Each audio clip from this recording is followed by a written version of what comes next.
Boa noite, agradeço a presença e a companhia de todos na prática. É a companhia de todos, o incentivo de todos que faz com que a gente possa continuar praticando, estudando e que os frutos desse encontro possam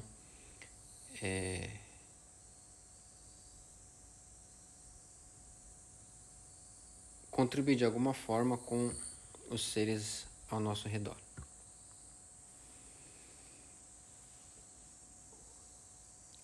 Hoje estamos no 5º encontro, já estudando o Zazen Yojinki, de Mestre Keizan. Então eu vou fazer a leitura do conteúdo que a gente vai ver hoje. Primeiro eu vou ler o texto original, depois eu leio a minha interpretação. Desde o número 11, né? A partir do número 11. Jiko no koumyo inishie ni agari ima ni kagayaku. Ryūju no hensō o ete shōbutsu no zanmai o jōzu. Shin moto ni sō naku. Shin sara ni souzō o kotonari. Yuishin to ito dō to o kaneru o tokazu. Shin henjite shin to nari, shin arawarete sou wakaru. Ippa wazuka ni ugoite, manpa shitagai kitaru. Shin shiki wazuka ni okoreba, manbo kisoi kitaru.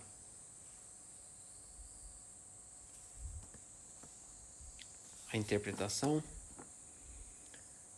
O brilho da natureza original resplandece através do passado, assim como ilumina o presente.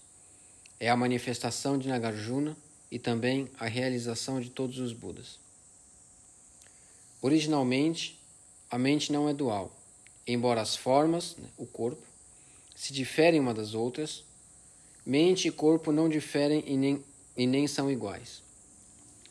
De acordo com Wen, os laços que se criam entre os fenômenos, a mente se transforma e faz surgir o corpo, e este se difere nas formas. Quando uma onda surge, em sequência 10.000 ondas surgem. Quando há movimento, na consciência discriminatória, em sequência 10.000 formações mentais surgirão.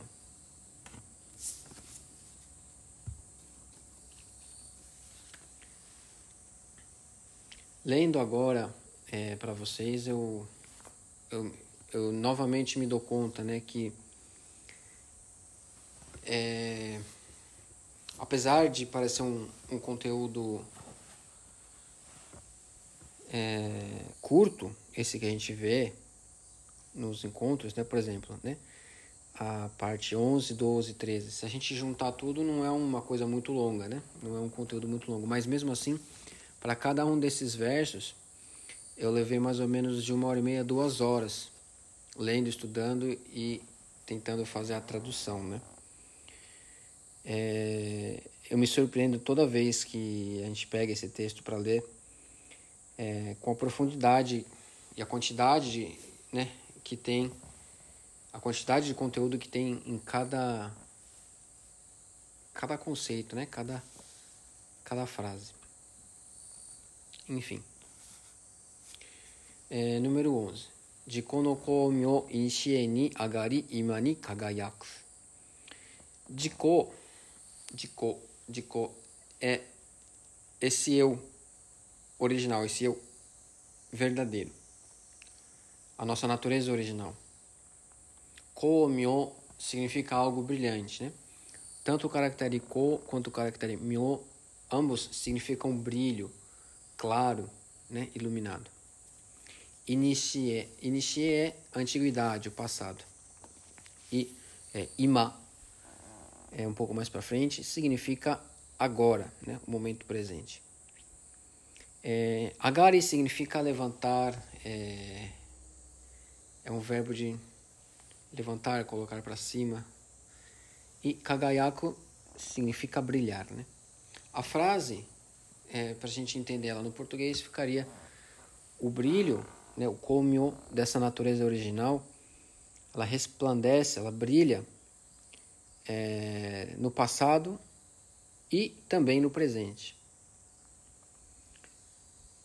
Olhando dessa forma, essa luz ela parece existir no passado, depois existir no presente. Mas tanto essa luz iluminando o passado e a luz iluminando o presente são a mesma luz. Essa luz é da natureza original. Outro ponto a se relevar é que, olhando o texto dessa forma, olhando apenas no universo da linguagem, essa frase ela precisa de um sujeito e de um objeto, ou seja, uma luz, sujeito, que ilumina um objeto, né? Seja essa luz iluminando o passado, seja a luz iluminando o presente. Algo que ilumina e algo que é iluminado se faz presente a partir do momento que a gente pensa de acordo com a linguagem, sobre o universo da linguagem. Mas a gente precisa sempre lembrar que quando nós nos referimos ao despertar, aos ensinamentos dos Budas do passado sobre o despertar, invariavelmente a natureza original, a mensagem última de todos esses ensinamentos é sempre a mesma. A unicidade original de tudo isso que a gente tende a entender como coisas distintas. Se der tempo, hoje a gente pode comentar um pouquinho também sobre Yuishikiron, que é o conceito da mente única, que é uma das bases mais fundamentais do budismo Mahayana, né? Aquele budismo, aquela ramificação que surgiu alguns séculos depois da morte de Buda Shakyamuni e que se espalhou pelo leste asiático e que é também o berço da nossa tradição, né? Ryuji no hensou ete shobutsu no zammai o jouzu. Ryuji é o Nagarjuna, né? Como nós vimos na estrofe anterior, né?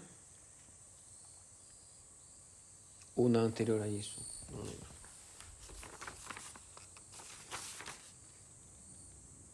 Isso, na estrofe número 10, né? Nós comentamos, né, sobre esse episódio dentro da história de Nagarjuna, que ele, para explicar o Dharma, ele se transforma no que seria a aparência da lua cheia, né? Essa forma circular perfeita para mostrar a perfeição da realidade última, da natureza original, né? Aqui ele retoma isso, né? Jiji no Henso. Henso seria essa transformação do corpo de Nagarjuna nessa lua cheia, que representa a totalidade, a perfeição, a completude da natureza original. Shobutsu no zammai o jouzu. Shobutsu são os vários Budas, né, do passado. Zammai em sânscrito nós conhecemos como Samadhi, que é o estado de realização da natureza original. É a nossa natureza original por si mesma, né? Quando nós realizamos esse estado original e o movimento da nossa consciência discriminatória não impede a nossa plenitude nesse estado realizado, onde não há distinção de sujeito e objeto. Esse é o Zammai. Joso significa que ele surge, né? Ou seja, assim como a manifestação de Nagarjuna, essa manifestação da lua cheia, que representa a totalidade, a universalidade, a completude, a perfeição da natureza original, também essa realização da natureza original de todos os Budas surge ao mesmo tempo. A luz que ilumina tanto o passado quanto o presente é a natureza original. Essa natureza original é o surgimento, é o próprio corpo de Nagarjuna, assim como é também a realização de todos os Budas. E nisso estamos nós todos inclusos. Essa realidade aqui, agora, manifesta da maneira como ela é essa luz que ilumina tanto o passado quanto o presente. É o corpo de Nagarjuna representando a perfeição da natureza original. É também a realização de todos os Budas, de todos os tempos, nessa manifestação do aqui e agora.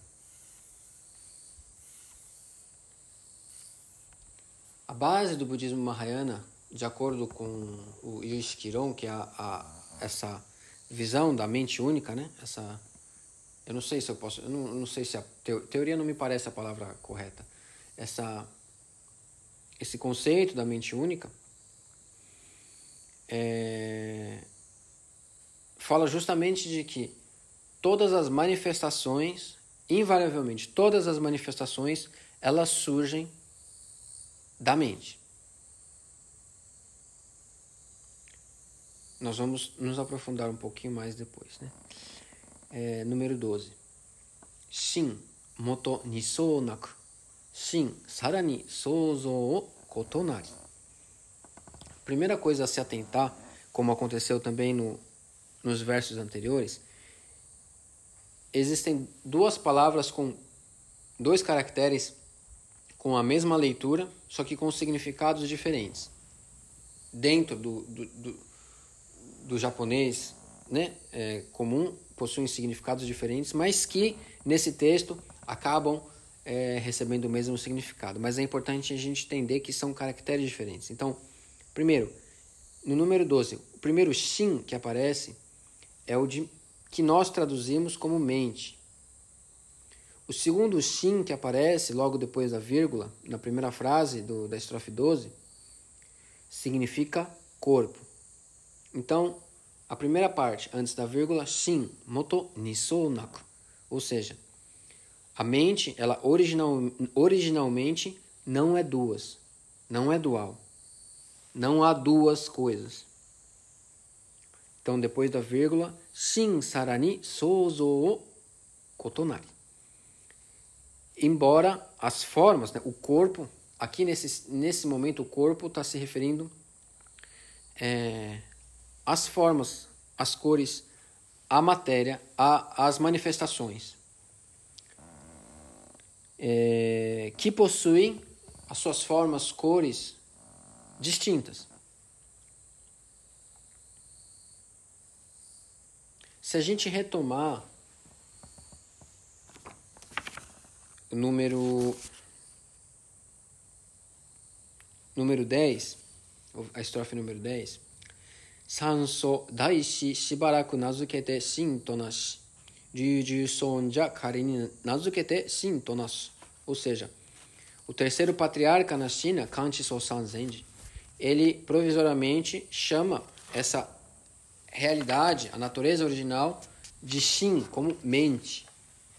E Nagarjuna, que foi esse grande professor do primeiro século, ele chama isso de corpo. Ambos se referem sobre a mesma coisa, usando palavras diferentes. Ou seja, mente e corpo são a mesma coisa. Nós abrimos os nossos olhos, olhamos as coisas ao nosso redor, todas essas formas e cores tocam os nossos olhos, e justamente por elas terem aparências, formas, cores diferentes, nós as distinguimos como nós as separamos como coisas distintas, né? A mesma coisa para os odores, para os sons, para o gosto, para as sensações no corpo, né? Agora eu sinto calor, enquanto provavelmente aí no Brasil vocês sentem frio. Mas a única realidade possível que existe é essa aqui presente agora, que toca o meu corpo. O conceito de mente única, Yui Shin-non, ela diz que tudo que há surge da mente.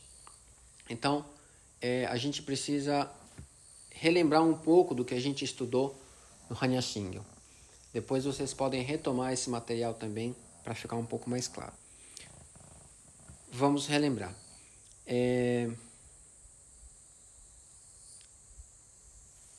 A formação disso que é nosso interno, a maneira como nós lidamos com as experiências, os estímulos e os fenômenos, de acordo com o conceito budista, nós possuímos 6 vias de entrada. Imaginem um auditório com 6 entradas diferentes que dão no mesmo palco. Então nós temos a entrada, está no Hanya Shingyo, né? Gen, ni, bi, ze, shin, i. Gen, primeiro, os olhos. Ni, os ouvidos. Bi, o nariz. Zetsu, a língua. Shin, o corpo. I, a consciência, né? A percepção dos fenômenos mentais. Então, por essas 6 portas, esses estímulos eles entram e ficam no centro desse palco. Essas vias de entradas, essas 6 portas, nós chamamos de 6 raízes, Rokkon. Isso que entra são as 6 fronteiras, que nós chamamos 6 fronteiras, Rokkyo, que é as formas e cores,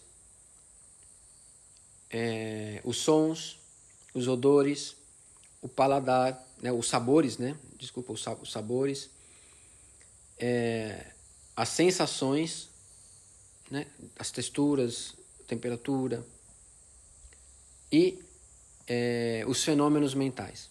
Então, essas 6 fronteiras, né, esses 6 objetos dos sentidos entram através dos sentidos, né, dessas 6 portas, essas 6 vias de entrada, e estão ali naquele palco, naquele grande auditório. Nas cadeiras do auditório estão as consciências, as nossas 6 consciências. Quando surge o objeto do sentido da visão, a consciência da visão se manifesta.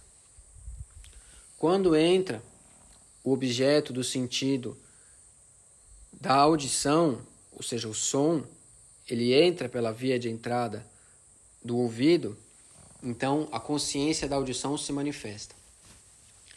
Isso acontece de maneira simultânea. Dessa maneira, objeto do sentido, via de entrada e consciência desse sentido surgem ao mesmo tempo. Enquanto existe um, o outro vai existir. Não há separação. Todos esses surgem ao mesmo tempo. Essa é a visão mais antiga de como funciona esse movimento interno nosso da percepção. Principalmente essa maneira de pensar se desenvolveu no budismo mais antigo. Com o surgimento do budismo Mahayana, Daijō Bukkyo, né, do grande veículo, isso foi aprofundado.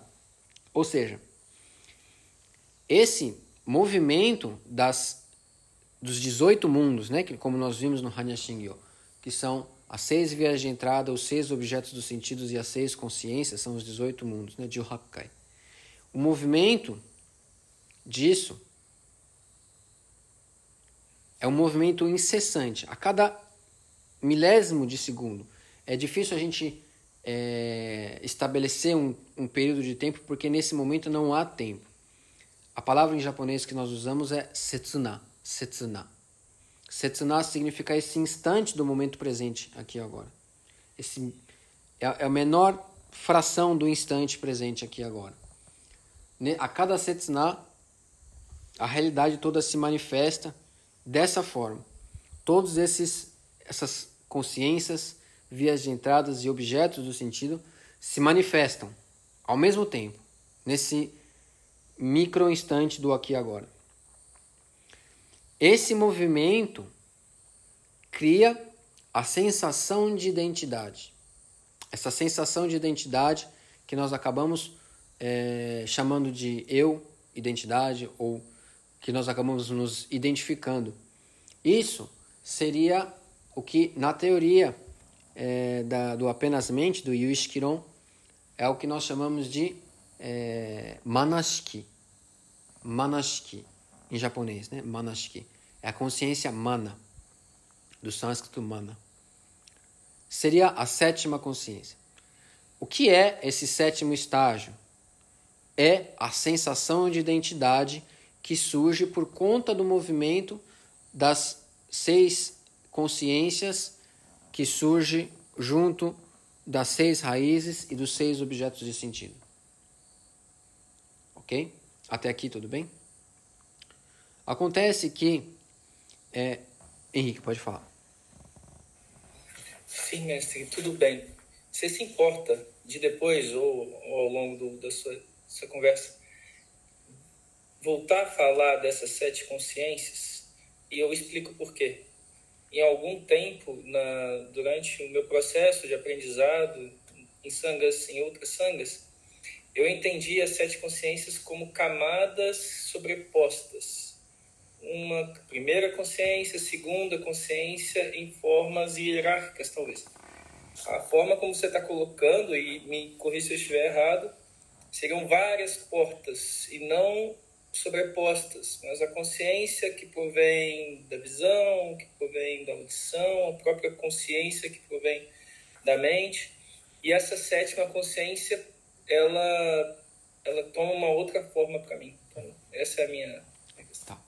Quando a gente coloca toda essa teoria do Yuishikiron num gráfico, numa imagem, para facilitar a compreensão, a forma que a gente vê induz a gente a pensar esse sistema de maneira hierarquizada. Como objeto do sentido, depois vem a via de entrada, para depois vir a consciência do sentido, para então vir a formação da sétima consciência, que seria a identidade. No entanto, da primeira à sétima consciência, ao invés de a gente pensar isso como um processo, a gente pensa como um surgimento simultâneo. Se não há objeto do sentido, não há via de entrada. Se não há via de entrada, não há consciência do sentido. Se não há consciência do sentido, não há mana. Não há consciência mana. Não há manifestação da sensação de identidade. Tudo isso surge simultaneamente, no mesmo setuna. Acontece que... Certo, então, o que é isso tudo? É a grande questão que surge, né, com o desenvolvimento desse conceito das 8 consciências. A 8ª consciência, que é o Arayashiki, em japonês a gente chama de Arayashiki. Em sânscrito, se eu não me engano, é Alaya Vijnana. Alaya, né? Alaya significa um depósito. Um depósito. Por isso que o grande depósito de neve chama Himalaya, ou seja, os Himalaias. É o grande depósito de neve. Alaya é esse depósito de consciência. Ou seja, é o terreno onde é semeado e onde surge da primeira à sétima consciência. Tudo isso que surge no campo da oitava consciência. Ou seja, todo o prédio daquele auditório é Alaya Vijnana, é o Alaya Shikti. Tanto o objeto do sentido quanto a via de entrada, a consciência do sentido e a sensação de identidade, tudo aquilo se manifesta ali naquele palco, naquele auditório. Por conta disso, essa consciência, essas 7 consciências que estão inseridas na oitava, não têm a capacidade de perceber a oitava consciência. É como uma câmera de vídeo que não consegue filmar a si próprio. Um espelho que não consegue refletir a si próprio. As referências que surgem nos diversos sutras sobre o espelho se referem a isso. E alguns lugares também acabam dizendo que essa oitava consciência ela é uma consciência que permeia tudo e todos. É, de fato, no entanto, diz respeito só a essa existência. Ou seja, todo esse universo que existe, toda essa manifestação que está acontecendo aqui nesse palco, no auditório, é isso aqui. Sou eu. É isso.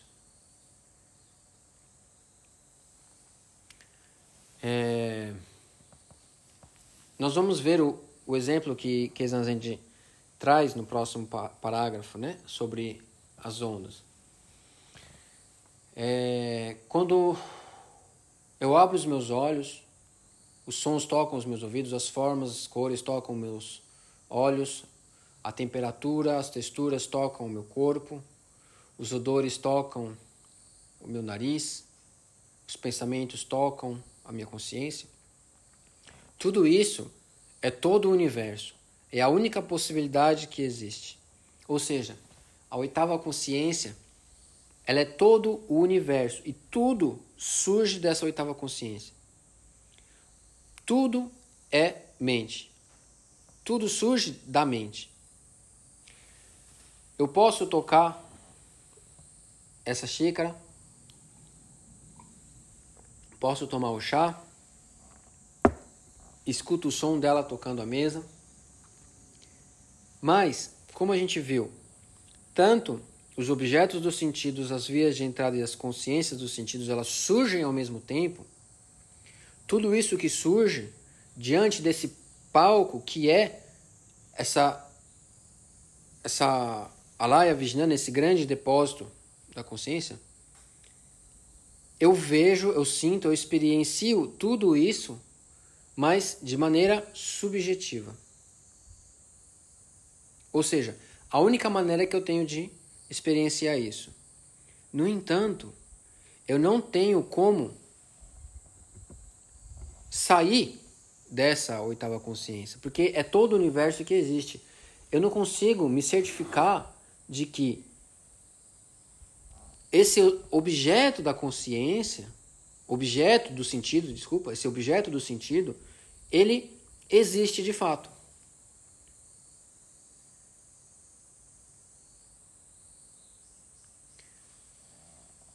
Eu consigo perceber as formas, as cores, os sabores, as texturas, a temperatura. Mas isso é a lente da minha câmera capturando isso. Dentro de todo esse mecanismo, não há um sujeito. Portanto, não há um objeto. Tudo isso, todo esse universo, a cada setna, a cada instante aqui agora, surge ao mesmo tempo. Surgindo ao mesmo tempo, não há distinção de sujeito e objeto. Tudo isso surge dentro do mesmo solo. Tudo isso é a mente manifesta. Se tudo isso é a mente manifesta, se há algo além dela, se existe ou não existe, primeiro, não consigo verificar. E segundo, não importa se existe ou não existe. Pode perguntar, Henrique.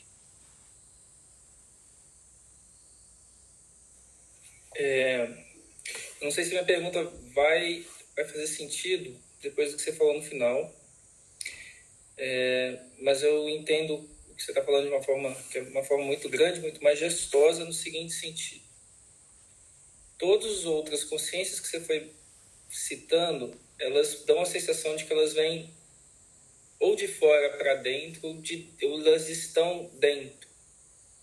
Ou seja, elas, quando você fala que, me corrija se eu estiver errado, mestre, quando você fala que todas as primeiras consciências formam a sétima consciência, ou seja, a identidade, me corrija se eu estiver errado, isso tudo me mostra que há um foco, e esse foco está ali, naquela consciência identitária. No entanto, quando você está colocando a oitava consciência, você está expandindo ela. Ela já não tem uma... E aí eu acho que começa a fazer sentido. Ela já não tem um interno e um externo. Ela passa a ser uma coisa muito ampla.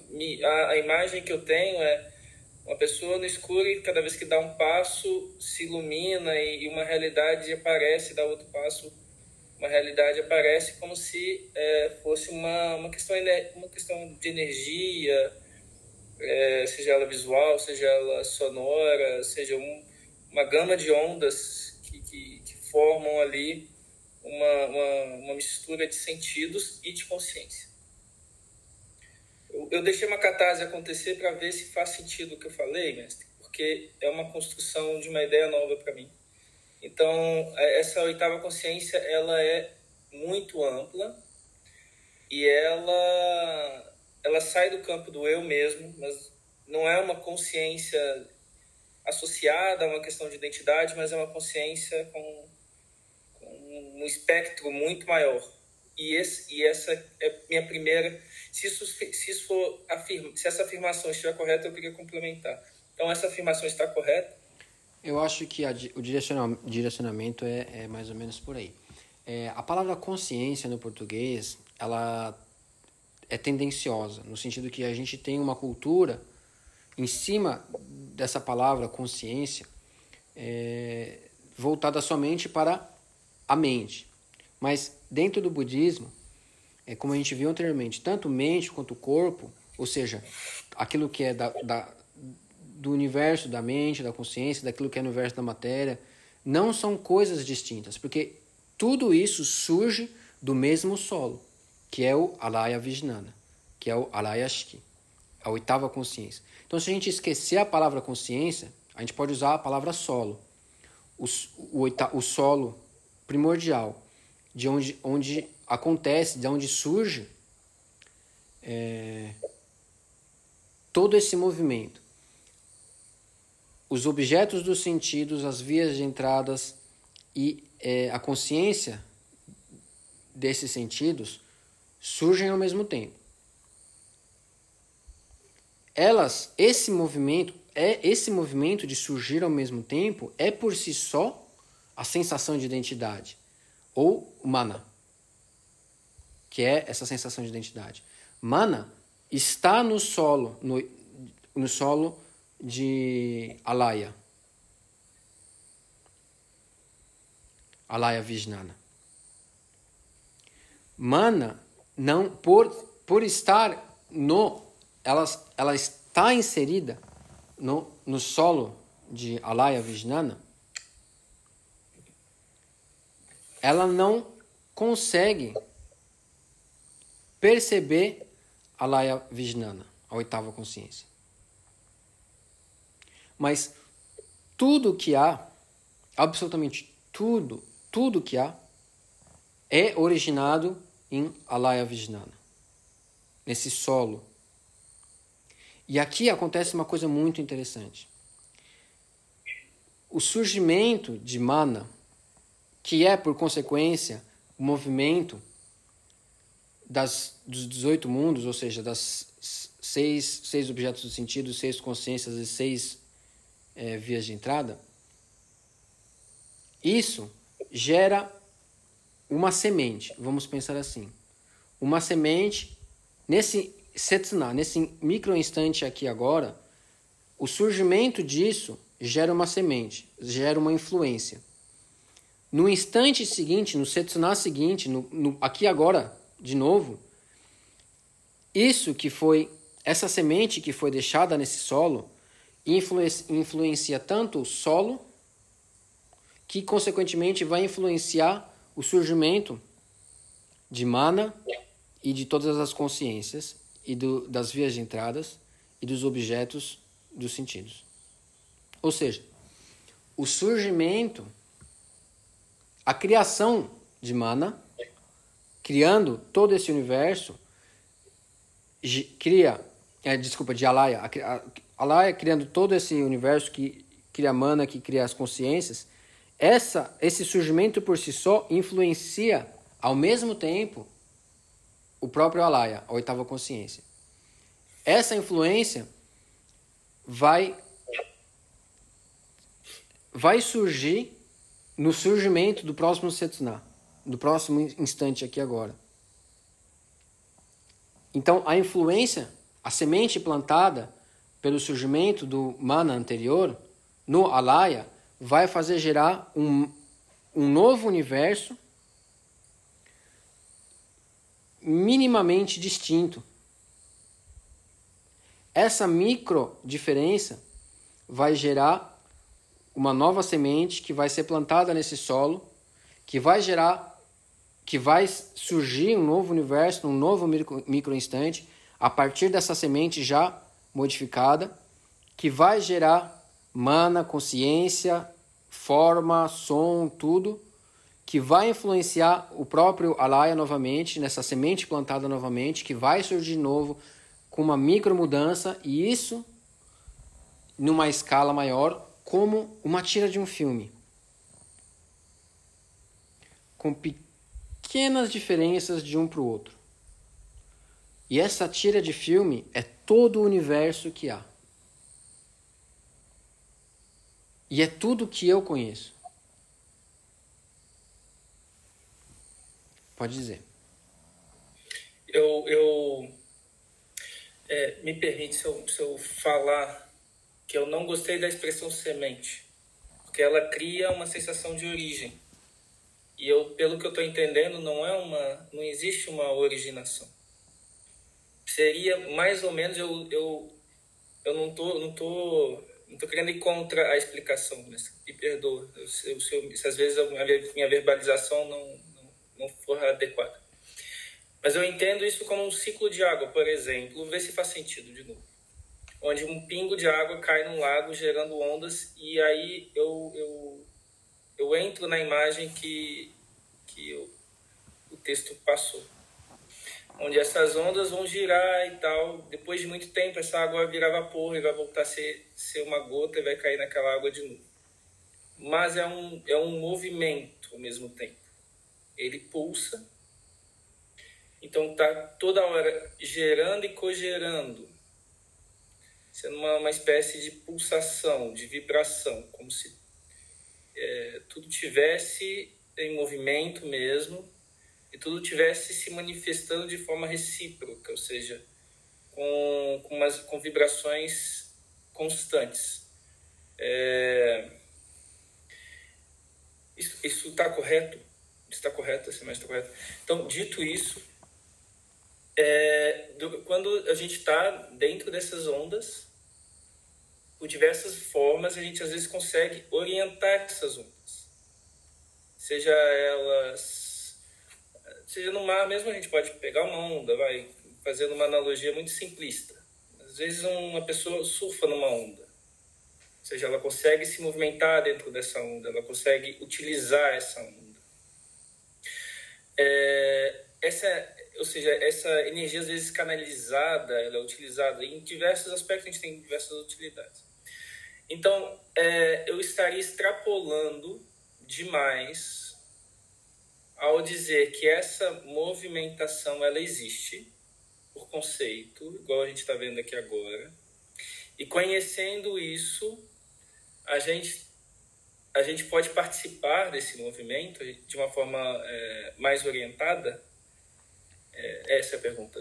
Eu consigo conduzir a onda, eu consigo aproveitar essa onda, eu consigo absorver ela, ou guiá-la, ou criar algum mecanismo dessa forma?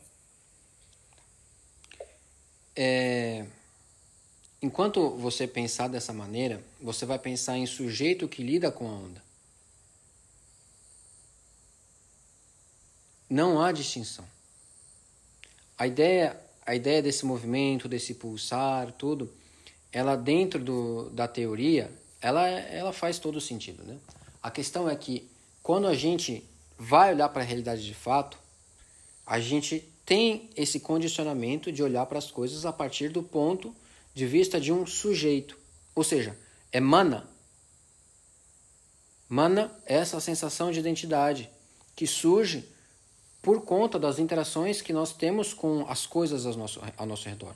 Essa interação dá a sensação de que é alguma coisa interagindo com outra.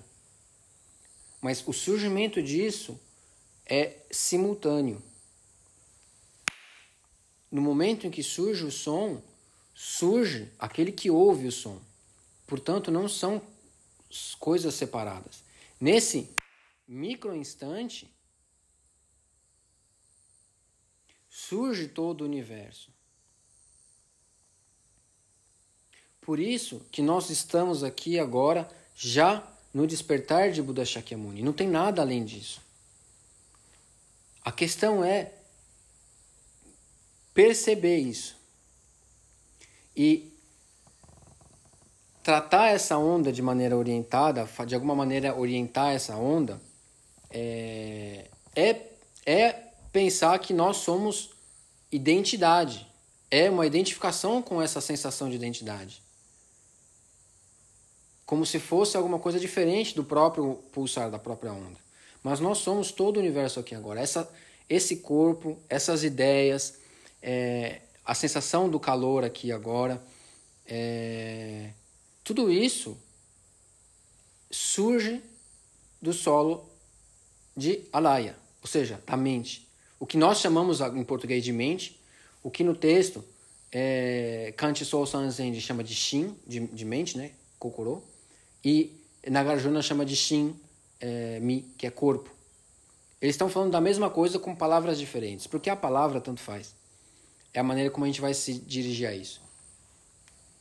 E a questão da semente é só que essa teoria, quando estudada, por exemplo, em japonês, eu não tenho certeza em mas em japonês, a gente usa, de fato, o termo semente, né? Shu, para se designar isso, né? Essa influência que gera as modificações do próximo surgimento. Só para complementar um pouco, antes de eu te dar espaço para falar, se a gente então prestar atenção que o movimento dessa consciência discriminatória, dessa sensação de identidade, né, mana, junto com todas as consciências, os sentidos, todos os movimentos realizados a partir do apego, ou seja, da ignorância em relação à realidade, a natureza original, em relação à natureza original, isso vai gerar uma semente que vai influenciar o próximo surgimento de todo o universo.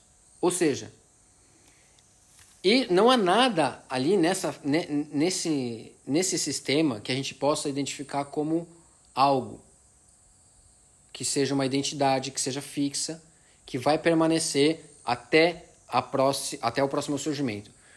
Tudo se desfaz e um novo universo surge a cada microinstante. No entanto, a única coisa que passa de um microinstante para o outro é essa semente, que é o que a gente chama de karma. Todas as nossas ações orientadas por uma consciência apegada a uma identidade, a uma sensação de identidade, gera uma semente que faz esse movimento, que influencia o próximo surgimento. Por isso que no budismo existem uma série de preceitos, como não matar, não roubar, não fazer isso, não fazer aquilo, e uma série de outros conceitos que orientam a nossa forma de viver nesse mundo relativo, para justamente diminuir a quantidade de sementes ruins, digamos assim, que seria o mau karma, e aumentar a quantidade de sementes boas, que é o bom karma. No final, bom e mal não existem, mas dentro dessa relatividade e dentro do que a gente pode fazer é gerar um bom karma. Não é à toa que a base de todo o ensinamento budista está em 3 versos. 4 versos. Showakumakusashi Zenbu Gyoji Jogo e Zessho Bukkyo. Ou seja, não fazer coisas ruins, fazer coisas boas, purificar a mente e salvar todos os seres. Isso é o ensinamento budista. Esse é o verso que explica todo o budismo. As nossas ações vão influenciar todo o universo, porque todo o universo é esse teatro aqui, esse auditório, onde surge tudo. Nada está fora disso. E mesmo se tiver alguma coisa fora disso, não importa. Não é verificável e não influencia a gente. Porque todo o universo é tudo isso que está aqui agora, nessa manifestação presente, do momento presente aqui agora. Pode falar. Então, eu sabia que a gente estava falando de karma, ainda que a palavra não tivesse saído. Eu sabia disso. E eu entendo também a preocupação do ego ter aparecido na minha expressão da condução da energia. Mas mas como você acabou de dizer, de certa forma, o próprio budismo fala isso. À medida que a gente vai plantando sementes boas, a ideia é fazer um movimento, apesar de não haver bom e ruim, a ideia é produzir movimentos positivos. Exatamente. Então, e só para o último, então isso me alegra porque é muito interessante, é que se tiver bem envolvido mesmo, né, bem sentado, mas sentindo mesmo, isso passa a ser uma... Quando você falou que a realidade está aqui, nesse momento, nesse agora, né, tá nesse ponto, e você está aí no Japão, e a gente está recebendo informações dos Estados Unidos ou de qualquer outro lugar, de Israel, a realidade, esse aqui, ele tem uma amplitude grande. Esse aqui, ele não é físico, ou é? Esse aqui, ele tem uma amplitude, na minha visão, grande. Então, eu não sei se eu falei muita bobagem, mas... porque às vezes pode parecer que eu estou sendo esotérico, mas não é essa a intenção. A intenção é que eu acho que a gente extrapola o limite físico desse metro quadrado onde eu estou inserido, e ele tende a ter um limite um pouco mais amplo. Quantos dedos eu tenho levantado na minha mão agora?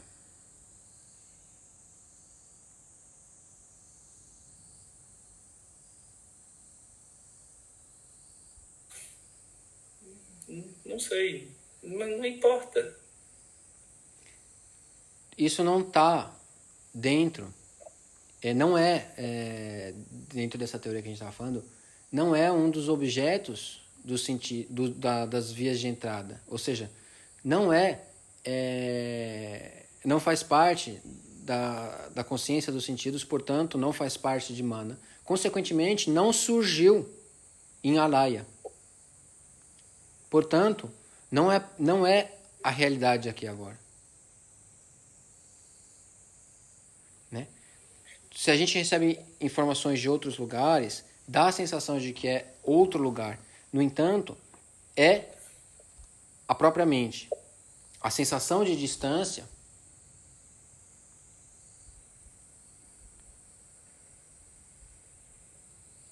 faz parecer que vem de um outro lugar, mas você só realmente percebe isso na consciência porque surgiu na mente, em alaya. A gente aprendeu de que a informação veio de um outro país, porque a gente tem uma memória capaz de comparar as coisas e falar, não veio de perto, veio de longe. No entanto, você só percebe porque surgiu na mente. Portanto, não há nada além da mente. Ou seja, falando de uma maneira bem rasa, aquilo que não surge na mente não existe.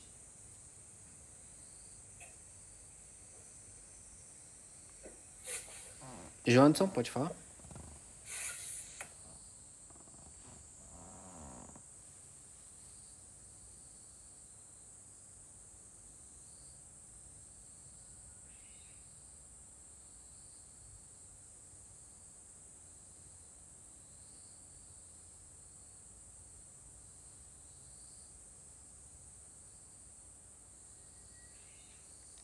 Deixa eu ver se eu consigo abrir seu microfone daqui.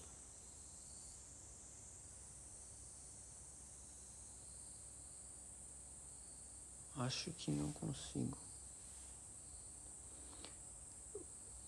Tem um botão do microfone em algum lugar. Você consegue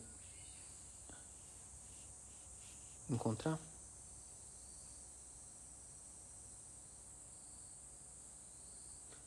Se você quiser digitar também depois, a gente pode ler. Se você clicar Você quer me ligar, Júlio? E aí eu coloco seu áudio aqui? O que você acha?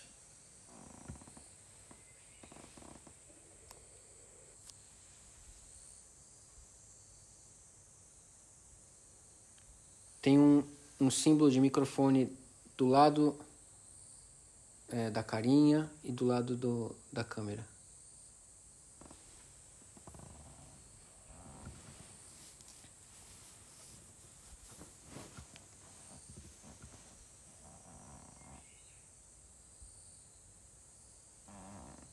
Eu acho que o microfone abriu. Tenta falar.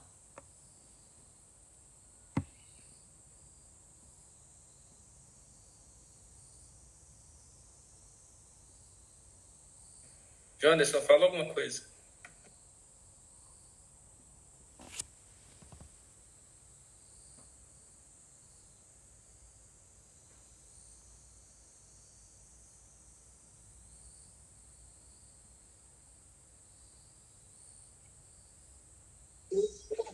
Agora veio o som.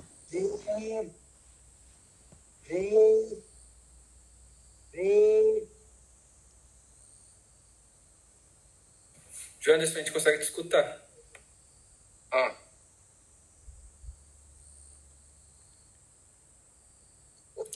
Janderson, estamos te escutando. Estão escutando. Bem, então obrigado. Sobre essa questão dos sentidos, eu peguei aqui. Nós somos, então, um pouco do que eu queria falar. Nós somos o co-surgir simultâneo interdependente.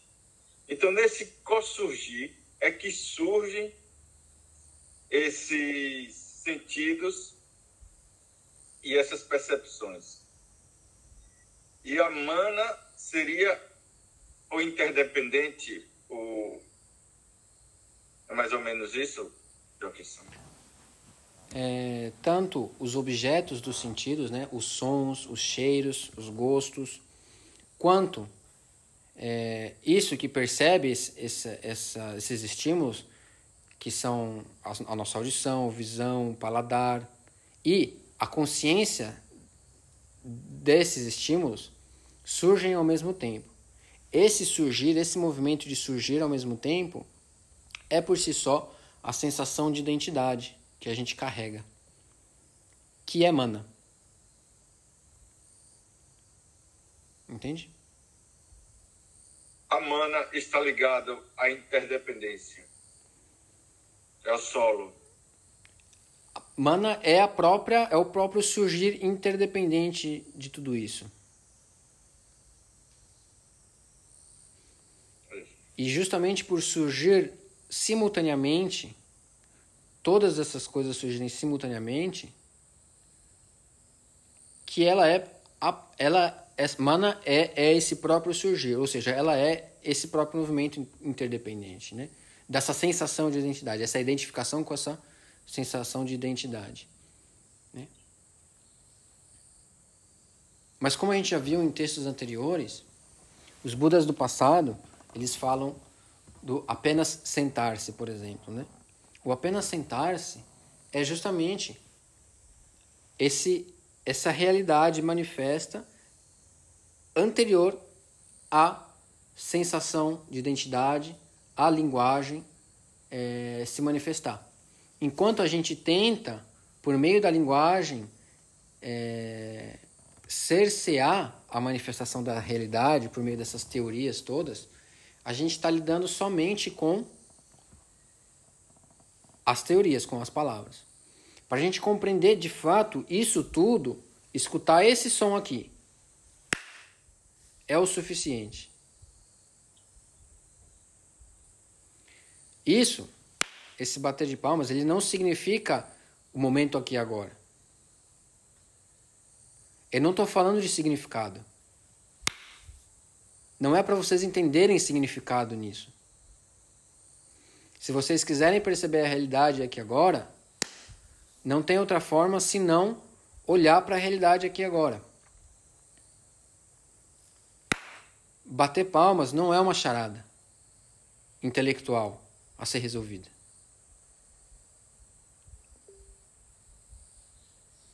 Estudar a realidade é estudar a realidade de maneira direta.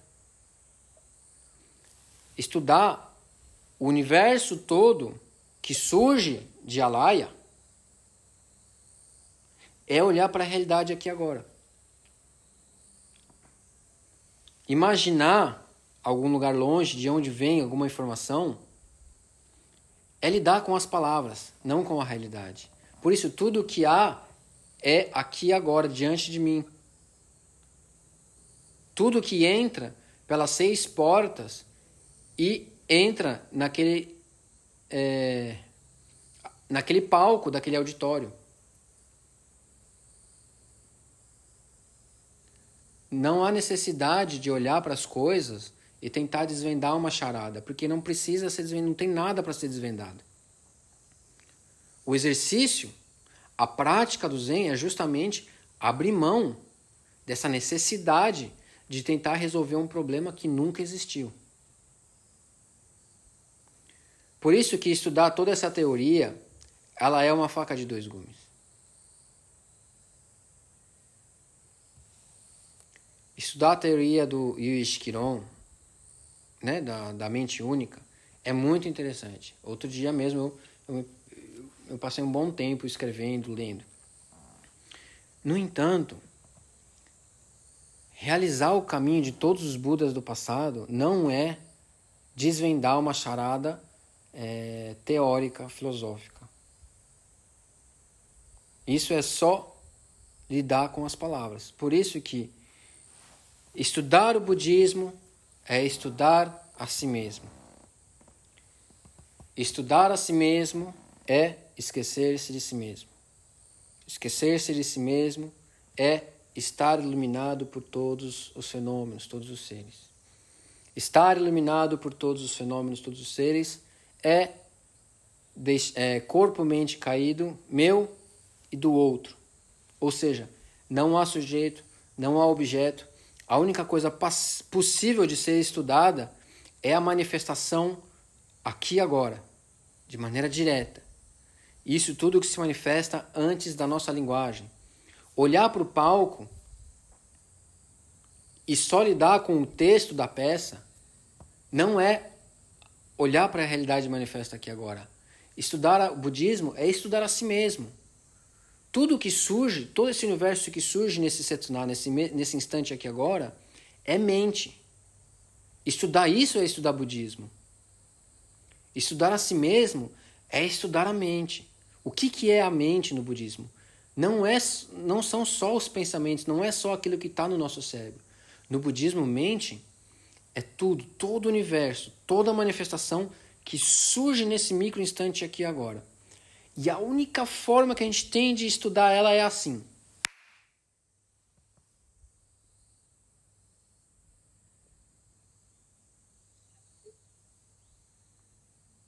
Não adianta estudar depois. Estudar depois é estudar a memória, estudar a palavra, estudar o conceito.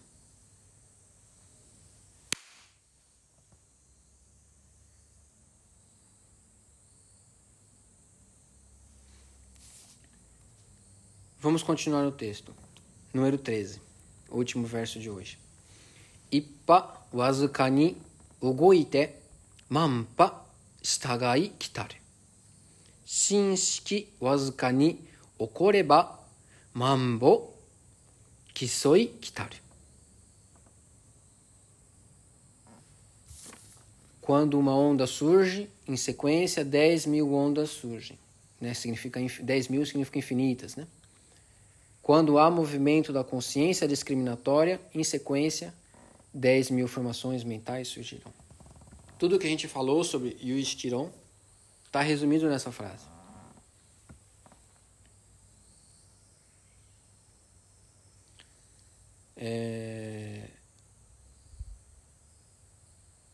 Surgir de ondas, mais uma vez, olhando para o universo das palavras, dá a sensação de que há algo que surge a partir de algum lugar. Um sujeito e um objeto, né? Uma onda e uma outra onda, uma terceira, uma quarta, uma quinta onda.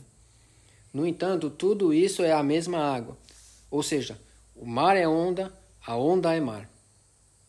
Assim como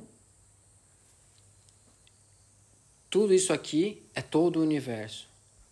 Tudo que se manifesta no momento presente aqui agora é uma única coisa, sem distinção. É muito complicado para a nossa mente cartesiana entender isso. Portanto, a gente esquece da gente mesmo, esquece dessa sensação de identidade para apenas estar aqui agora, nessa manifestação aqui agora, lidando com os fenômenos aqui agora.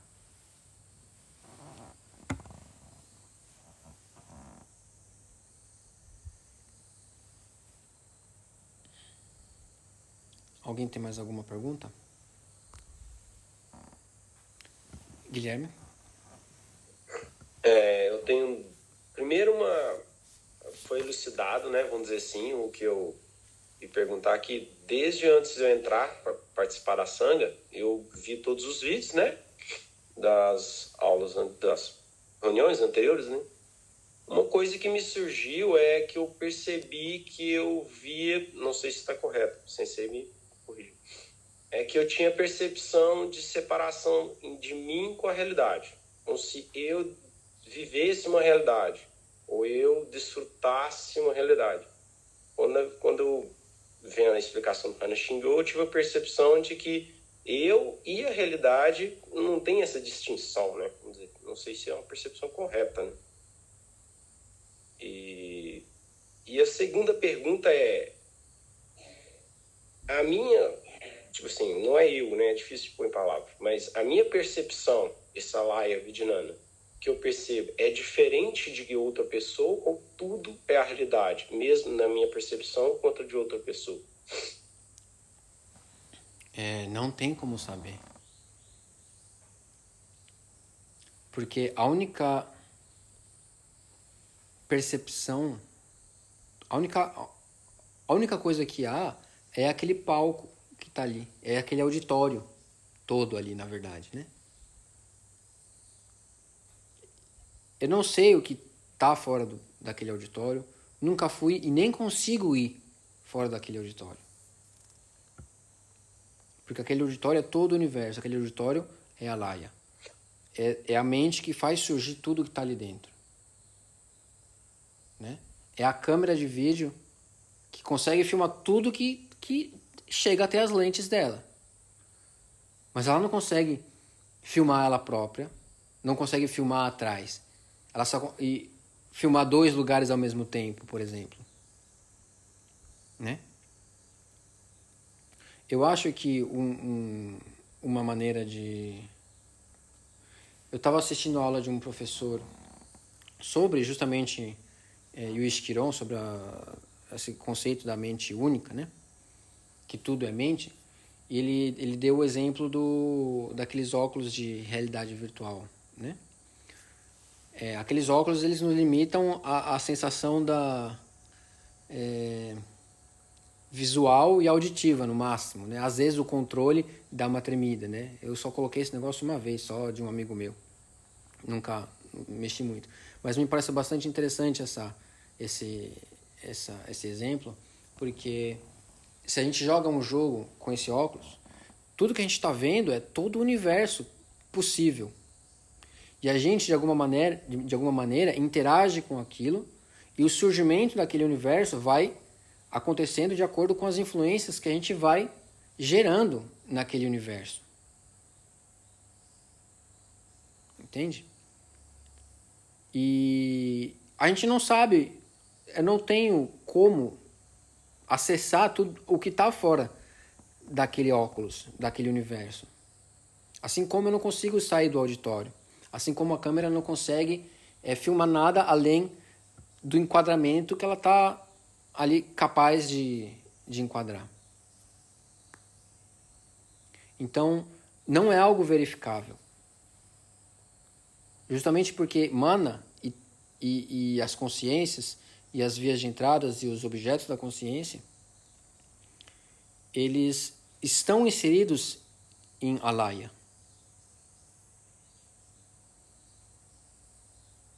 Entende?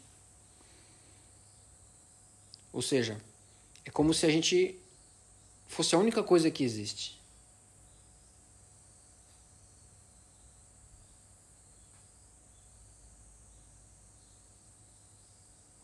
Isso é bastante incômodo para a gente que cresce entendendo que existem várias pessoas, que existem várias coisas, cada um com a sua própria maneira de pensar. E a gente se questiona, mas aquela pessoa ali, ela está vendo, ela está pensando de alguma forma. Mas, de acordo com esse pensamento do Yuichi Quiron, né, da mente única, tudo isso é formação de Alaya. Eu não sei nada o que está além disso.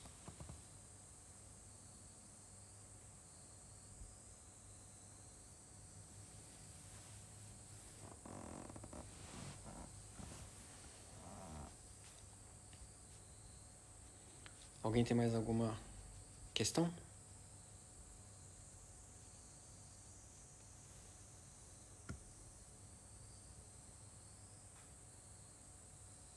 Ok. Então podemos finalizar por aqui. Muito obrigado a todos.